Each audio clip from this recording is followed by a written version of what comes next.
Assalamualaikum warahmatullahi wabarakatuh. Kali ini akan dipresentasikan tentang fermentasi asam laktat oleh saya sendiri, Kiladayana Putri, F1C118006. Pendahuluan. Asam laktat merupakan asam organik multifungsi yang potensial diproduksi dalam skala besar.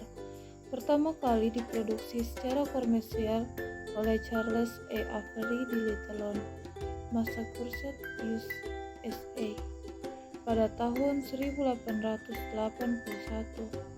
Asam laktat selain digunakan sebagai bahan pengawet makanan, juga merupakan bahan baku atau feedstock industri polimer biodegradable oxygenated chemicals, pengatur pertumbuhan tanaman, dan pelarut ramah lingkungan. Asam laktat dapat diproduksi dengan dua cara, yaitu secara sintesa kimia dan fermentasi oleh mikroorganisme. Jenis mikroorganisme yang menghasilkan asam laktat adalah bakteri Lactobacillus, Streptococcus, dan Pediococcus, dan jamur Rhizopus. Asam laktat mempunyai rumus molekul C3H6O3, adalah asam hidroksi organik yang tersebar secara luas di alam. Selanjutnya, mikroba penghasil asam laktat, yakni Rhizopus oryzae. Klasifikasi Rhizopus oryzae menurut Wikipedia tahun 2007 yakni kingdom fungi, divisi Zygomicota, kelas Zygomycetes, ordo Mucorales, famili Mucoraceae, genus Rhizopus, dan spesies Rhizopus oryzae. Jamur Rhizopus oryzae merupakan spesies yang potensial untuk menghasilkan asam laktat. Fermentasi asam laktat dengan menggunakan Rhizopus lebih menguntungkan karena dapat menekan biaya untuk proses pretreatment bahan baku dan penyediaan komponen nitrogen kompleks seperti yeast extract. Rhizopus memiliki sifat amilolitik, karena itu mampu menghasilkan asam laktat dari berbagai material sakaridik seperti tepung kentang tanpa proses sakarifikasi terlebih dahulu. Selanjutnya, prinsip-prinsip fermentasi, yakni harus bebas kontaminan. Selanjutnya, komposisi medium pertumbuhan. Media sintesis yang digunakan sebagai media prakultur untuk pembuatan inokulum fermentasi asam laktat oleh Rhizopus oryzae memiliki komposisi yaitu amilum terlarut 10 gram per liter, pepton 5 gram per liter, yeast ekstrak 5 gram per liter, KH2 PO4 0,2 gram per liter, MgSO4 7H2O 0,2 gram per liter. Dilakukan juga penambahan CaCO3 1% di awal untuk mengendalikan pH pada nilai 6. Media sintesis disterilisasi pada suhu 121 derajat Celcius selama 20 menit. Selanjutnya, media produksi terdiri dari campuran tepung tapioka dan limbah cair tahu dengan perbandingan tertentu untuk menghasilkan rasio C/N yang berbeda. Limbah cair tahu disaring untuk memisahkan padatannya. Tepung tapioka dan limbah cair tahu kemudian dicampurkan dan disterilisasi pada suhu 121 derajat selama 20 menit. Selanjutnya, penyiapan inokulum. Kultur atau proses fermentasi. Kultur Rhizopus memiliki morfologi yang kompleks. Miselia jamur ini dapat tumbuh membentuk miselia mates atau kusut, miselia clumps atau rumpun, atau pelet miselia tergantung kondisi operasi proses dan strain jamur. Strain jamur Rhizopus oryzae tersebut ditumbuhkan dalam media agar miring potato dextro agar atau PDA sebagai stok kultur dan disimpan pada suhu 4 derajat Celcius. Spora Rhizopus oryzae digesek pada media agar miring PDA, kemudian ditumbuhkan pada suhu 30 derajat Celcius selama 7 hari.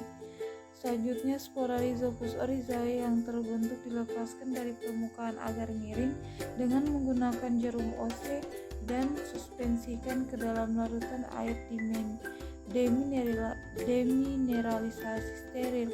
Spora Rhizopus oryzae diinokulasikan dalam 100 ml media prakultur pada Erlenmeyer bervolume 250 ml, kemudian diinkubasi pada inkubator shaker 150 rpm pada suhu 30 derajat Celcius selama 12 jam. Kultur yang telah diinkubasi disebut sebagai inokulum atau seed culture dan digunakan sebagai bibit untuk media produksi.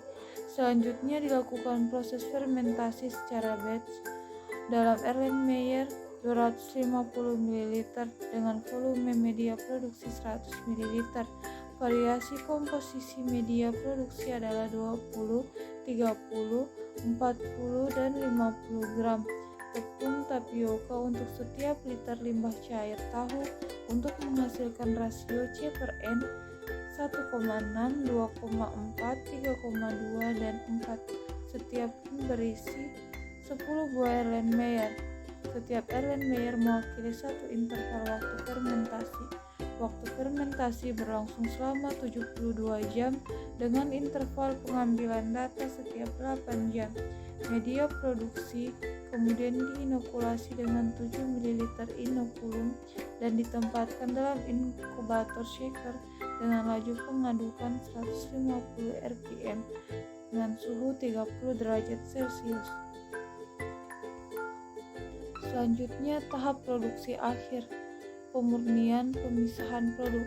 Tahap pengasaman dan pemurnian untuk mereaksikan sialaktat dengan asam sulfat sehingga membentuk asam laktat dan memekatkan konsentrasi asam laktat hingga 50%. Dengan penyiapan mikroba isolat jamur. Penyiapan isolat jamur pertama dilakukan adalah pembuatan media PDA atau potato dextrose agar sebanyak 3,9 gram media PDA dilarutkan dengan 100 ml Aquades dalam Erlenmeyer 250 ml, kemudian dipanaskan dengan suhu 70 derajat Celcius dan diaduk dengan magnetic stirrer sampai mendidih. Selanjutnya, larutan tersebut dibagi ke dalam 6 tabung reaksi besar, kemudian disterilisasi dengan diautoklaf pada suhu 120 derajat Celcius dan tekanan 2 atom selama 15 menit. Setelah disterilisasi, tabung reaksi tersebut disimpan dengan posisi dimiringkan hingga dingin membentuk agar. Tahapan selanjutnya yaitu inokulasi jamur Rhizopus oryzae ke media PDA untuk regenerasi. Sebanyak 2 OC Rhizopus oryzae dipindahkan ke dalam 6 buah media PDA yang dilakukan di laminar dalam keadaan steril. Setelah itu diinkubasi selama 5-6 hari di oven pada suhu 30 derajat Celcius sehingga menghasilkan isolat Rhizopus oryzae. Selanjutnya, sifat fermentasi. Maka aerob atau anaerob. Rhizopus dapat menghasilkan 1,5 mol asam laktat dari 1 mol glukosa dalam kondisi aerob dan sisanya diubah menjadi miselia, gliserol, fumarat, dan etanol. Metabolisme mikroba hasilkan produk dapat dilihat pada gambar. Selanjutnya, desain bioreaktor, reaktor box atau shaker flask.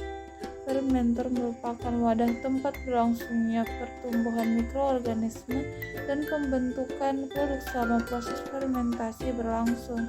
Fermenter atau bioreaktor yang digunakan pada penelitian ini adalah fermenter batch. yang mana proses fermentasi berlangsung secara tertutup tanpa ada penambahan umpan atau nutrien ke dalam media fermentasi. Produk yang dihasilkan diambil setelah proses fermentasi berakhir. Desain reaktor dapat dilihat pada gambar. Mungkin itu saja yang dapat saya sampaikan. Sekian, terima kasih. Wassalamualaikum warahmatullahi wabarakatuh.